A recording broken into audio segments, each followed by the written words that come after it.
Hello everyone and welcome back to the channel. Today we're hopping back into our life. So I won't hold you up. So without further ado, let's just hop in. Alright guys, let's hop back into this. Today, let's do drive. Like a lazy cat, you stretch your arms above your head and yawned, blinking your eyes sleepily. The day was warm and pleasant, and you were lounging on the couch in the living room, finding it difficult to do much in that moment. Your mom and Liz had gone out shopping looking for some new items for your sister to take back and decorate her college dorm with. They had asked if you wanted to go with them, but you declined. For you, today was all about relaxation. You propped your feet up on the back of the couch and stuffed a comfy cushion beneath your head, settling for a nice long afternoon nap, until you were interrupted by a delicate knocking on the door. You hadn't been expecting anyone to stop by. Your family would never knock before entering their own house. Before you had a chance to think more on it, whoever was at the door knocked again, and with a groan you roused yourself from the couch. Dragging your feet all the way, you headed over to the door and pulled it open. Cove was standing in the door, his doorstep, his lip-pulled awkward smile on the side of you. You ran a hand over your hair, knowing it was probably looking disheveled from your attempted nap. Hey Cove, what can I do for you today? Cove looked away quickly, his eyebrows crinkled as though he might have regretted coming over here at all. Hey. Harry, I was wondering if you might help me out with something. Okay, I'm listening. I'm not sure about that. You waited for him to elaborate. Why didn't you just call or text me? Okay, I'm listening. You looked at him expectantly. He let out a little breath of relief, shuffling awkwardly on the spot. Thanks, I'll just explain it then. With a nod, you indicated for him to go ahead. He seemed more nervous than usual, and you began to worry what he could possibly want. He took in another little breath and gathered his nerves. So the thing is, I need to drive out to my mom's place in Nevada. There's some stuff I have to pick up since I'm not really going to be staying with her like I used to. I flew back there last time, and every time I've gone there, so I couldn't bring much back with me. It'll be taking a 2-day trip. I'm gonna drive all the way there in one go, stay the night, pack up, and leave the next morning. He paused for a moment, scanning your face for any signs of reaction. Okay, do you want me to water your plants or feed your fish or something? He hesitated, his eyebrows drooping from the ground. No, my dad always takes care of that. I was actually wondering if you might come with me. Your eyebrows shot up in disbelief at the small surprise sound slipped past your lips. This was definitely not what you had expected him to ask you. Cove cut in to explain further before you had a chance to respond. It'll be a 10 to 12 hour drive one way. I've never driven that long before. My parents, but also me too, think it'd be better if there was someone with me for safety and everything. His lips pulled in tight smile, and he scratched at his face uncomfortably. You couldn't help but feel a little bad for him. He seemed pretty embarrassed for having to ask at all. Cove sighed, watching as you silently commiserated before rambling on. I could have asked Terry, but she gets car sick on long drives. If you came, we could go wherever you're free, and I could pay you for it if that helps. I mean, Maybe we could even stop somewhere interesting along the way. Make it like a real trip instead of a chore. He stopped talking completely and rubbed his arm awkwardly, suddenly determined not to meet your eyes. You finally pulled yourself together enough to think about this proposal. Sure, I'll come. You don't have to pay me or anything. I'll come. How much will I get for that? And am I going to have to buy food? If you're paying for gas and snacks, that's all that, I guess I can come along. I can't fit that in anywhere. I'm sorry, I don't want to. Sure, let's go. It doesn't sound like it'd be that much of a trouble. Really? Thanks. I'll still pay for food and gas stops. Mom will feed us when we're there. Alright. I'll have to let my mom know, but as long as I don't have anything else going on the day we pick, there's no reason why I can't go. thanks. Thanks, Harry. I really appreciate it. He gave you a small smile, which you found yourself returning, thinking the trip might not be so bad after all. You spent some time together, going over your schedules and making plans for when you could take the trip. You needed to fit it around both your work schedules, which took a bit of doing, but came together in the end. Luckily, it was only a 2-day trip, so finding a couple free days in a row wasn't impossible. It wasn't long before the dates were finally set and all the plans were made. You were excited for the trip, you were content with the plans, you were nervous, you felt unsure about things, you felt indifferent about the whole thing. Excited. I'm just an excited person. A short trip sounded like the perfect way to spend some time. You could listen to music, eat snacks, and enjoy the open road. No matter what you thought about things, the morning when you were due to leave arrived. It was cooler than usual, the sun barely peeking over the tops of the house. You stood outside your house on the footpath near the road waiting for Cove. You yawned loudly, covering your mouth with the back of your hand. Mornings were always a struggle. With your travel bag clutched in one hand, you watched as Cove finished packing up his car. He had organized all sorts of things, water bottles, snacks, and who knows what else. Cove insisted that he had everything under control and didn't need help. At least you could rest easy knowing that it was all taken care of. As you waited, you glanced over Cove's car. You knew it well. It used to belong to Mr. Holden, and when Cove learned to drive, it passed to him. His dad had taken the opportunity to get a newer one. It was pretty old at this point, but had served both of them well so far.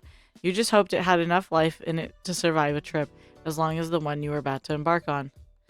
The slam of a door closing made you jump. You snapped back to focus and saw Cove was walking towards you. He dusted his hands on his pants and tilted his head towards the car. That's it, ready to go? Yeah, I'm ready. He smiled and stepped aside, giving you space to situate your own bag where you wanted it. Once everything was safely inside, he glanced back at you. All right. We should get started. It's gonna be a ways to go. Okay. The two of you climbed into the car and buckled up, Cove in the driver's seat and you sitting shotgun. His eyes moved to you. Thank you. Thanks again for coming on this trip with me. Hey, I'm doing this for me too. It'll be fun.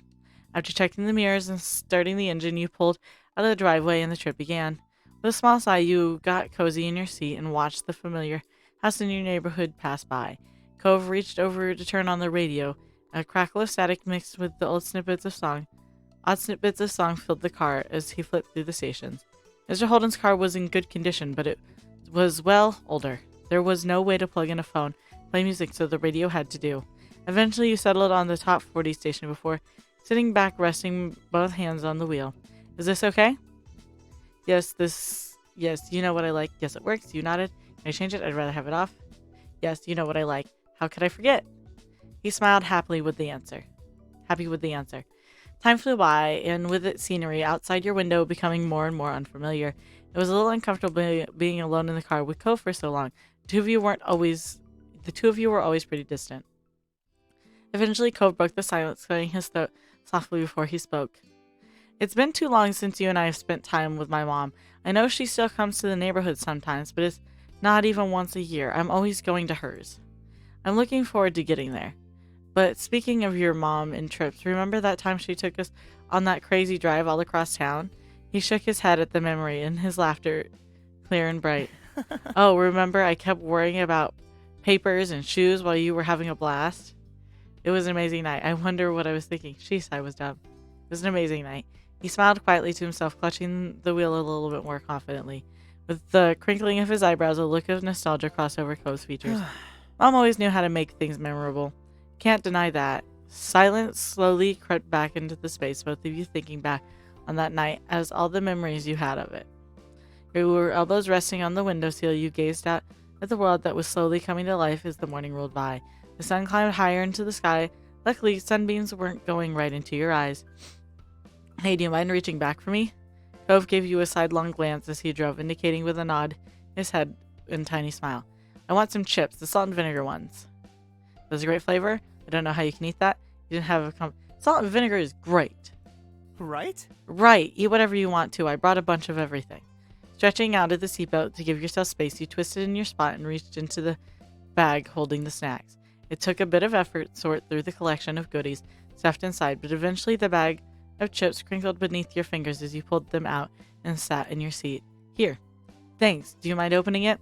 His eyes lit up as the prospect of snacks, and you shook your head in amusement, popping the top of the bag. You poured a few chips in your hand. He held the bag out towards him. Ask him. He shook his head, his lips pulled into a tight smile. Can you just pour a few into my hand? Yeah, sure. Thanks. Cove held out one outstretched hand, and you did your best to have the chips fall into his palm, but some did end up on the floor. After that, you rolled up the top of the bag and stowed the chips safely in the back seat again. When you turned to the front, it was to find Cove crushing a fistful of chips into his mouth, crunching loudly. He wiped his hand on his pants absent-mindedly before gripping the wheel, spilling crumbs all over the place. You're a little kid, you laughed at that. How can you eat that much at once? I'm impressed you had no reaction. Laughter. You couldn't stop the amused sound that escaped you. When Cove raised a questioning eyebrow, you simply shook your head.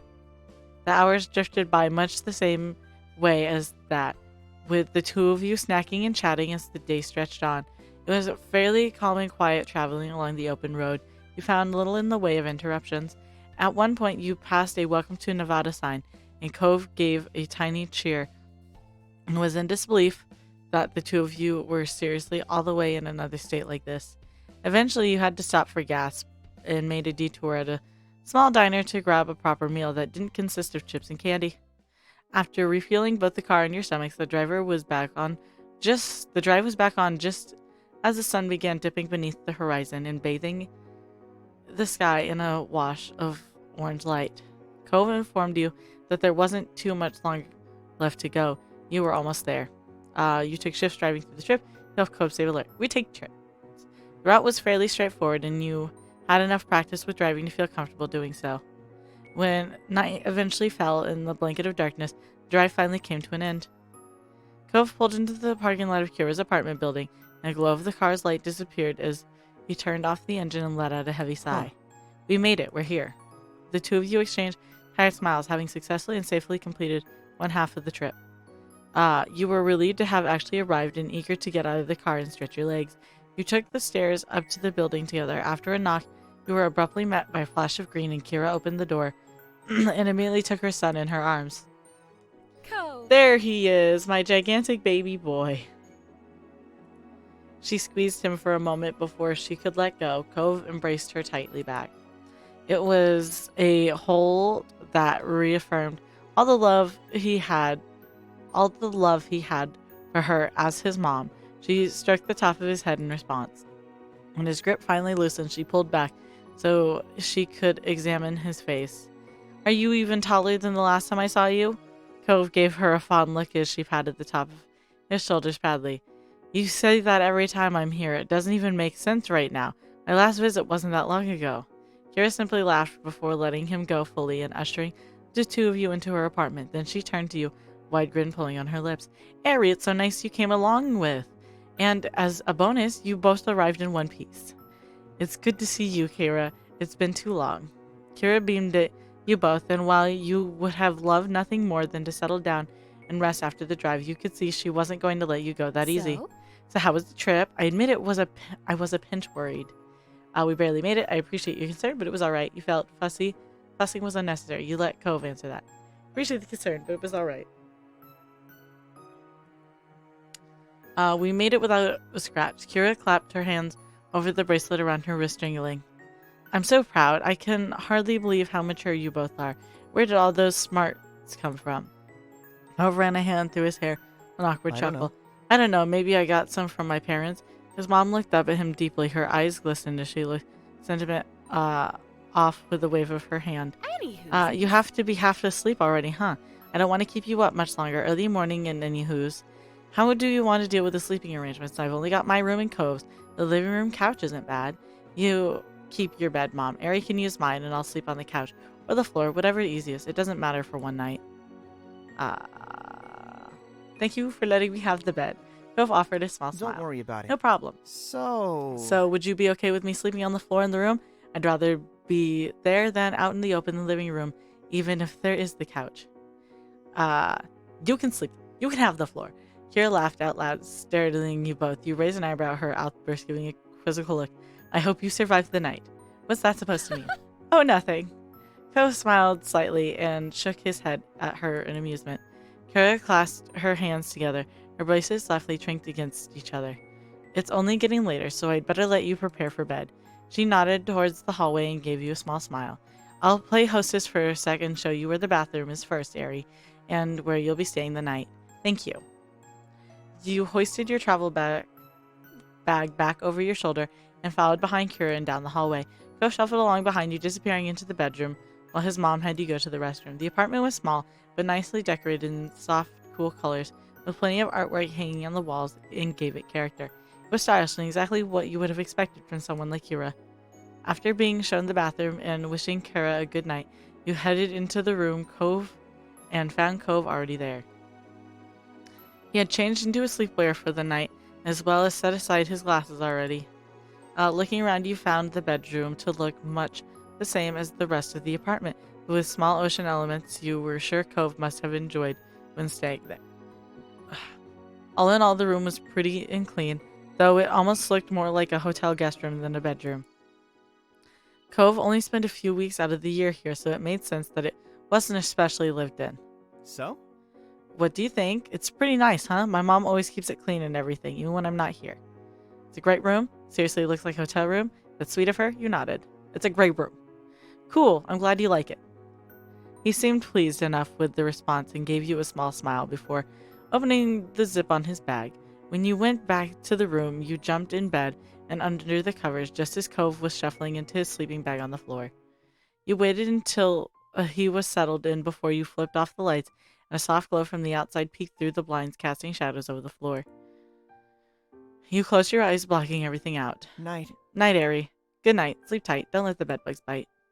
The room grew quiet as the two of you wound down for the night, and you found yourself listening to the sound of the city outside the window. The noise out there was so different from what you were used to back home.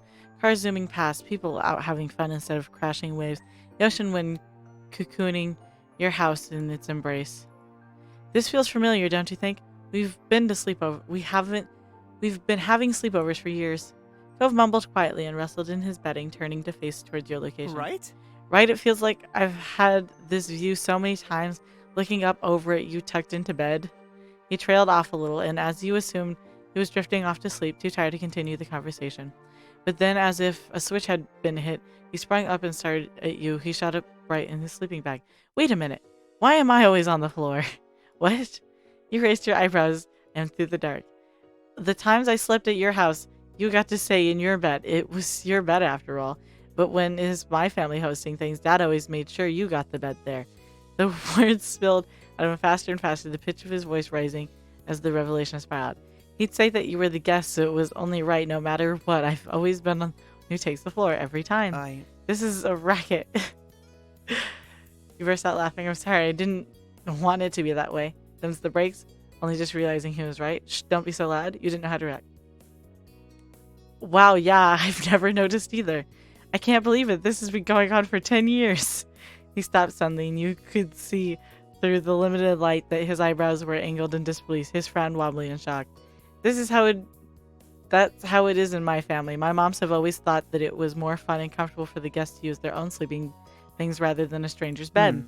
And in my family, the guest gets the bed because it's good to make sure your guests have a proper place to sleep. We're opposites all along, but I never even thought about it. When it looked like the situation was going to stall their co-side, suddenly my shoulders slumped into the sleeping frame. Forget it. It's too late to take back all those nights on the floor. At least I can think myself as being really considerate. He sounded resigned to his fate, but despite looking on the bright side, he was still pouting. He sighed. Ah, Cove, I feel bad that you're unhappy. Thanks for making the sacrifice for me, but being a baby. Thank you for making a sacrifice for me. He made a sound of acknowledgement, and you took that as a good sign. With a tired sigh, he flopped back down. I can make do with the floor, for old time's sake. Some real humor came back to his tone. It's basically a tradition by now. Are you really sure you don't want the bed? Why don't we share? You dropped the topic for the night. Why don't we share? It's big enough. Don't worry about it. You're already doing me a favor by coming here in the first place. Just let me do this one thing and give you the bed. That's what I want for this trip, okay? Pursing your lips tight, you gave a small nod and admitted defeat. All right, I'll have the bed. Thanks, Cove. He made a small noise, but said no more. With an accepting sigh, you pulled the covers up under your chin and got comfortable. The next day dawned, bringing with it the sound of birds chirping happily outside the window. You opened your eyes, slowly letting them adjust to the light as you tried to recall where you were and remembering the unfamiliar sights of Cove's second bedroom. You had woken up on your own. You reached over to turn off the alarm you had set. Alarm! I am an alarm person. It took you a moment to find the off button to your phone, and you sighed in relief when the noise finally stopped. As the sound of Cove shuffling around the room drew your attention, though you weren't surprised. He had always been a morning person. Sitting up in bed, you let out a yawn and stretched your arms above your head. Groggy, you felt okay. You were refreshed. There was a lot to do, and you were ready and willing to get into it and get ready for the trip home. Good morning. How did you sleep? Pretty good, thanks. You? Yeah, it was fine. You pulled yourself out of bed, grabbing your fresh change of clothes and your toiletries before heading to the bathroom. After all that, you met Cove back in his room. He was sitting on the floor when you entered, sorting through a bunch of stuff in a box, determining what to bring and what to leave behind. Hey, Hey. hey, can you pull out the stuff in those drawers? You nodded, though he hadn't even looked up from his task. You knew he wouldn't have seen. Heading over to his drawers, you stared at the task of taking out various items, setting them on the ground in front of Cove. Another hour passed by in silence, and you were happy to see that you were making great progress with Cove's room, with only the closet left to sort through. You took a minute to take a mouthful of water from your bottle and perched it on the edge of the bed, feeling productive. Before long, every box and closet and drawer had been thoroughly combed through, with items either neatly packed up in boxes or organized and returned to their proper place. With a sigh of relief, you glanced around the bedroom and the work you had done All together. right. We're done. Good job, us. I'm gonna change out of my pajamas for the drive. Yeah. When the two of you headed into the living room, get ready, everything finalized, hit the road, you found Kira in the kitchen pouring a cup of tea. Cove headed towards her, leaning casually against the counter that divided the two spaces. Hey, you didn't have to get up so early. Come on. Are you crazy? Of course. I had to see you off before you go. Can't sneak away while I'm out cold. She beamed at him and, in all honesty, seemed more happy to be up and getting ready for the day. Don't you want some breakfast? I've got some mussels or eggs and toast. Oh, and some of that fruity cereal you used to love. Oh, that's okay. We should really eat on the road. Kira smiled sadly, a little disappointed, but she seemed to understand that your time was running thin. I thought you might say that in case. In that case, I packed you some snacks for the road. What do you think? Even if you don't end up eating them, take it anyway, just in case. You can always feed them to Cliff when you get home and tell him I said hi. Cove laughed and shook his head, knowing his dad would love nothing more than to polish off whatever food Kira had prepared for you. Thank you. Thanks, Mom. You really didn't have to. Thank you for the snacks. That's nice of you to organize things for us. It must be a mom thing to know stuff like that. You'd definitely eat whatever you've packed. You smiled at her. It's a mom thing. Kira smiled before resting her gaze on Cove fondly. One of the many pleasures of being a parent.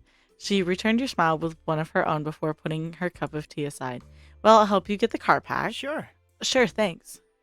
The three of you got to move on, taking boxes from Cove's bedroom and heading down to fill the back seat of the car until there's barely an inch of space in the back in the trunk. With all of you helping, it only took a couple of trips to move everything, and you were done before you knew it. Then it was truly time to say goodbye. You convened back inside the apartment, where Kira looked over the two of you with quite a smile. It was great to see you both. Thank you for coming. She gave each of you a hug, and you felt a little sad that you hadn't been able to spend more time with her. It was good to see you too, Mom.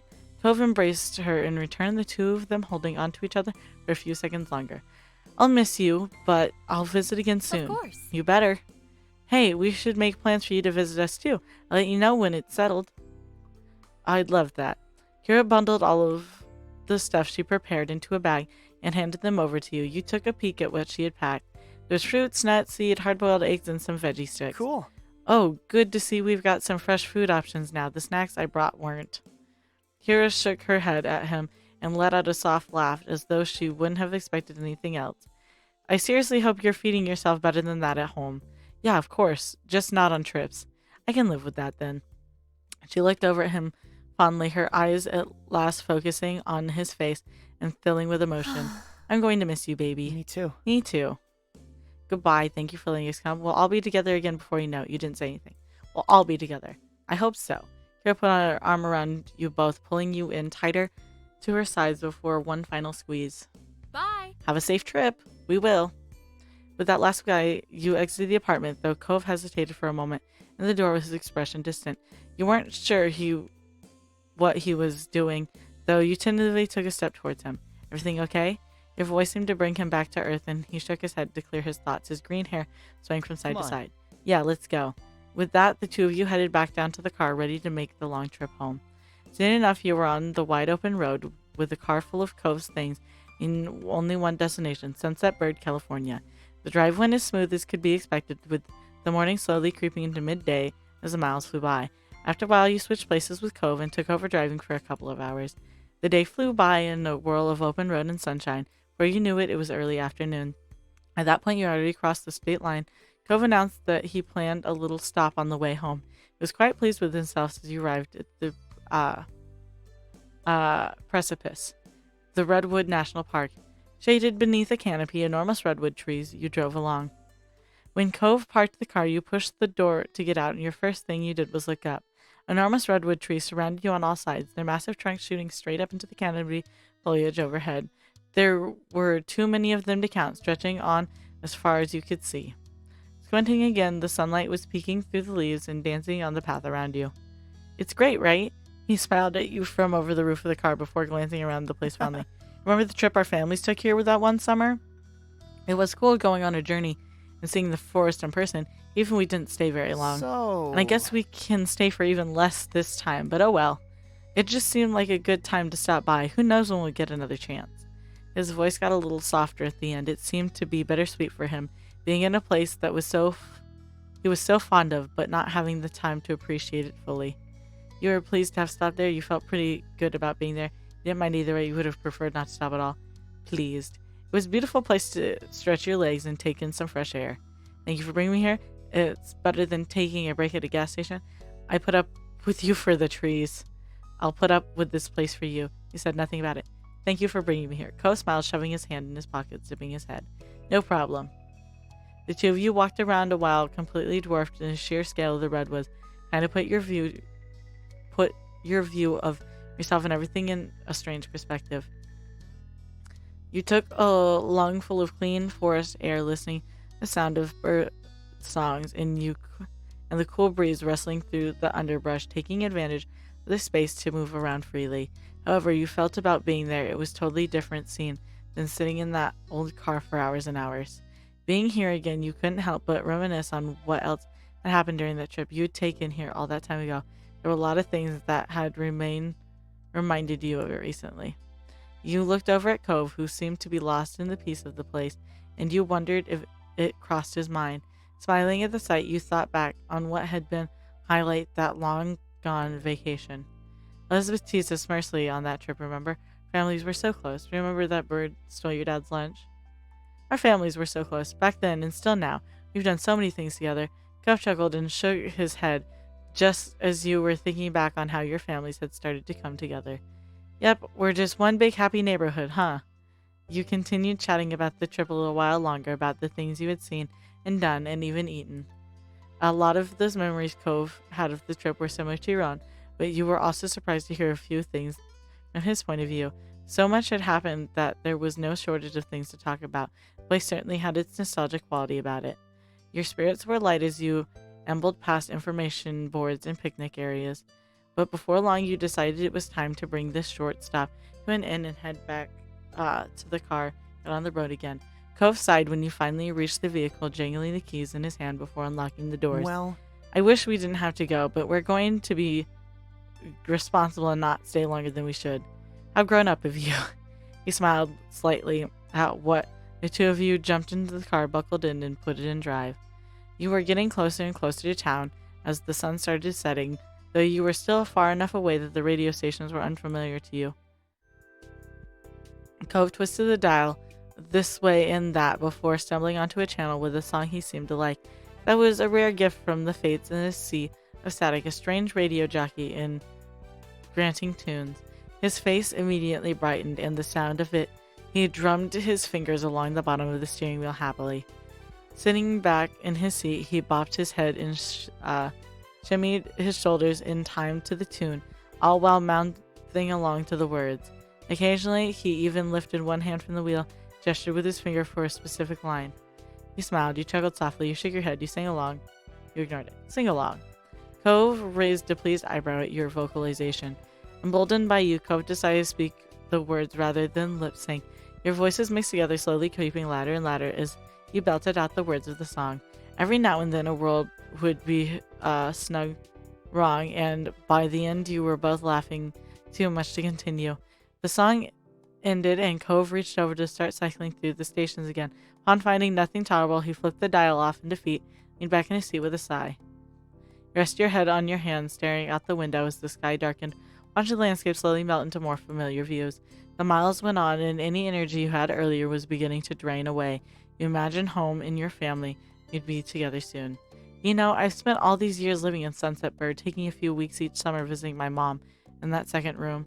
That's not going to happen anymore. Not really. I mean, I can still see my parents, but the way it all works between us has changed forever. He paused, the silence stretching, a serious look settled on his face, his thoughts far away. I'm excited to be on the brink of real adulthood. I'm worried about how things will be in the future. I feel the same about my parents too. You should lighten up. You said nothing. Uh, I'm worried about the future. So many things will be different. I hope I'm ready for. Kova's mouth pulled into a tight line and he gave a small nod. You got the feeling he understood how you felt. Kova started to stare straight ahead down the long road. The path looked like it'd never end from where you were, but that wasn't true. Eventually he found a few more words to I'm say. so glad. I think it's good we're able to do this trip without any parents or chaperones. It's just us. We did it all. I don't know. I feel a little more independent now. A little more ready for what's ahead. Right, I felt ready for a while. I'm not sure I'll ever be ready. You didn't respond in conclusion. Not sure we'll ever be ready. The thought of leaving my home, my mom's, is scary. Ko sighed solemnly. The sky outside grew even darker as the hours passed by. The stars blinked on like tiny fireflies painting the canvas of blue. The scenery continued transitioning between open roads and industrial areas, the beach towns becoming increasingly recognizable as time went on. You felt somewhat disconnected from the world around you as you watched it through your windows, your tired mind growing hazy. It was a strange, reflective feeling, but peaceful nonetheless. Soon enough, you would return to your world returned to you, and you'd find your feet firmly on the ground. Couldn't be helped.